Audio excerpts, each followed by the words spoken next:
What's going on, everyone? Welcome to RabidMining YouTube channel, and I got some good news for GPU miners out there that the profitability may be picking up on Ethereum very soon.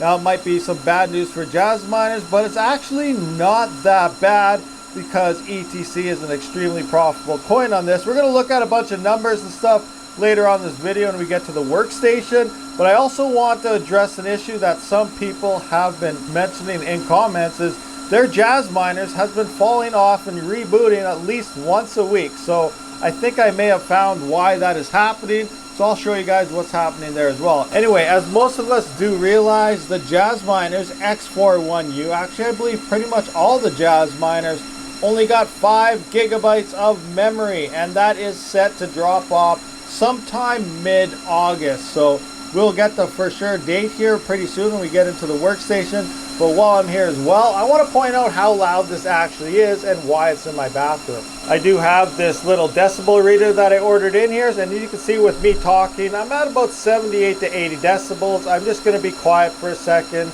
so you can see how loud this Jazz miner is.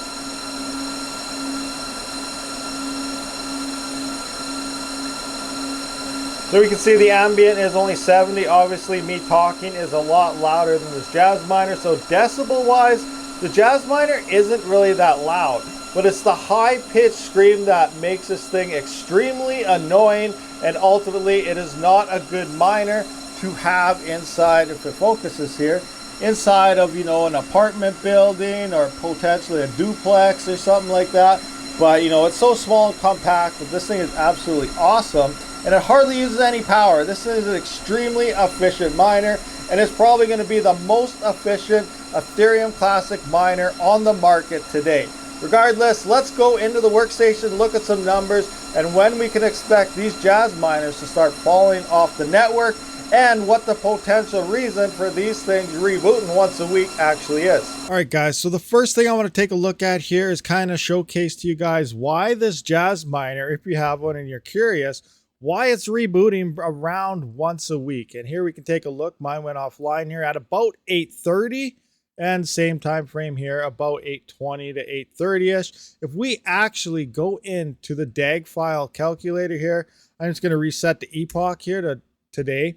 We can see at 8:26 today, July 20th, at the time of recording this video, that the next epoch did go through. So it looks like every time an epoch goes through, the Jazz miner does reset because it has to reload the DAG size and everything. So this is why you are seeing this happen to your Jazz miners around once a week. The next time the next one will go through is, it looks like July 25th. In 5 more days from now, time of watching this, 4 more days, your Jazz miner will have a reboot. So this is the issue here. I don't think there's anything we can do to fix this. I don't know if it's due because it is coming close to the 5 gigabyte DAG file size, which we will be looking at in a minute.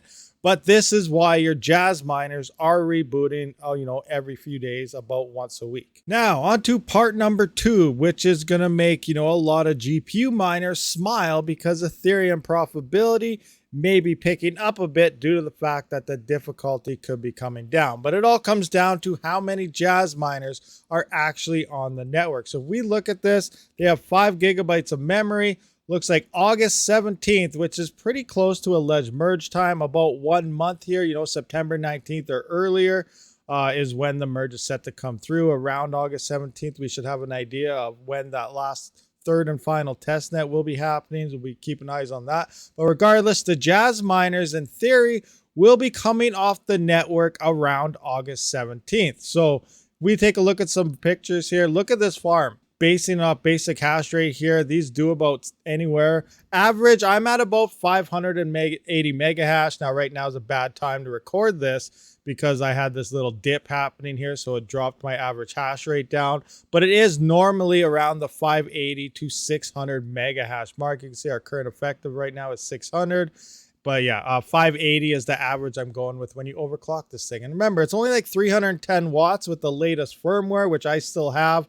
But with the older one, you're about 293 to 295 watts. I plan on reverting back sometime here, but I still haven't. So I'm at 310 watts here. But look at these farms. Like, seriously, just adding that together here, just say 580, just say 500, just for a rough estimate. So we got 1, 2, 3, 4 gigahash here. So we can just go 4, 8. There's 12 gigahash right here in this guy's farm. And then look at this guy. That is, a lot of hash rate happening here and extremely efficient as well. But how many more of these farms actually exist out there? We have no idea, but this is a lot of Jasminers, and they are all set to come off the network around August 17th. So definitely going to have to be marking our calendars here and paying attention to the hash rate and difficulty just to give us a better idea of how many ASICs could be on the network. Now, this will not affect the A10s, A10 Pros and stuff. They're at 6 to 8 gigabytes worth of RAM, so those are still going to be online. But at least these Jasminers look like they will be falling off the network. But it doesn't mean they necessarily all will be. So now what do I mean by all of them? So usually when you have, say, memory set at 5 gigabytes, then that means usually they're workable without the system memory and everything installed, getting taken out of there. You're sitting at about 4.8, 4.85 or so. And there are reports based on YouTube comments on my past videos that some of these X4, which one? The C's here. The C's, the 450 megahash versions, they are set to have 5 gigabytes as well. But it seems like a lot of people are already losing hash rate. I do not have this version. I have the X4-1U, and I am not noticing any hash rate drops. Now, if you look back, remember the 4 gigabyte DAG file size when that was coming through on Ethereum, we could still mine with 4 gigabyte cards, fairly high profit, up to 2 or 3 months afterwards. And then we needed zombie mode times 16 express, and we lasted a good maybe 6 to 7 months, only losing about 3 megahash. We're still at around 27, 28 megahash on 4 gigabyte cards, a good 6 months after the 4 gigabyte DAG file.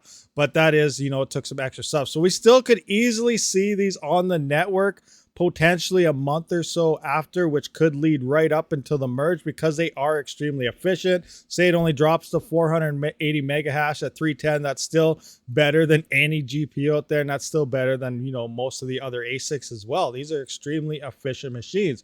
But these 450 megahash versions, they may start dropping off a lot sooner, and it sounds like they already are. So I don't know if it's a silicon lottery or thing, or maybe some of these 1Us have 5.2 with 5 working gigabytes of memory. I'm not really sure, but there's something going on here where some of these Jasminers are already losing their hash rate while others are still unaffected. So with the Jasminer coming off Ethereum, what does that mean for all you Jasminer owners out there? What are you going to do next? Obviously, it can mine the ETH hash coins as well as ETC for ETC hash. And ETC is the second largest coin for proof of work for GPUs, or even these that underneath of Ethereum that pays the most to its miners. So it still gets to go to the next most profitable coin, at least until something else sees a big pump. But we can see here, like right now, currently on Ethereum, after power at 16 cents per kilowatt hour, we're still at $12.10 on Ethereum. But moving on to Ethereum Classic, we're still at $8.49 at 16 cents per kilowatt hour. These are still extremely profitable miners and the most efficient ETH hash and ETC hash miners currently on the market. The E9 isn't as efficient as these things. The Apollo's not efficient as these things. None of the other miners are as efficient as these Jasminers. And it's going to be absolutely Ethereum Classic king when it comes down to it. But how long will this actually last on Ethereum Classic? So I'm over here on Ethereum Classic now. DAG size calculator, 5 gigabytes is December 28th of 2028. We still have a good full 6 years to mine Ethereum Classic on these miners. Now remember, there's no Ethereum. There's a lot of hash rate coming in. We don't know what's going to happen after the merge, but if ETC does great things in the future and ends up pumping or something, or goes to great heights, like remember previous all-time high was around 128 or 130 some dollars or something, extremely, good. But again, it depends on the hash rate that comes in and how many miners quit. But this is one of the most profitable miners if ETC does anything that you're going to want to get. And if you're, on the edge and you're debating possibly about purchasing one of these, be sure to check one of my links in the description. That will take you over to good old Jingle Mining. But, we still got 6 years on ETC on these things. That's a nice time frame. All right, guys, there are just some quick updates on this Jasminer X4-1U for you guys. If you're looking for one, links in the description. And let me know your comments below about this miner, the future of GPU mining, and the future of mining in general. What do you think is going to happen once the merge hits? And do you think the merge is even going to happen in September? I really think, because they actually set this tentative date when they never said they were going to, I think there's a good chance it is going to happen this time. Again, we have no idea. Hopefully it is delayed and we still have a lot more Ethereum time with our GPUs and just mining it in general.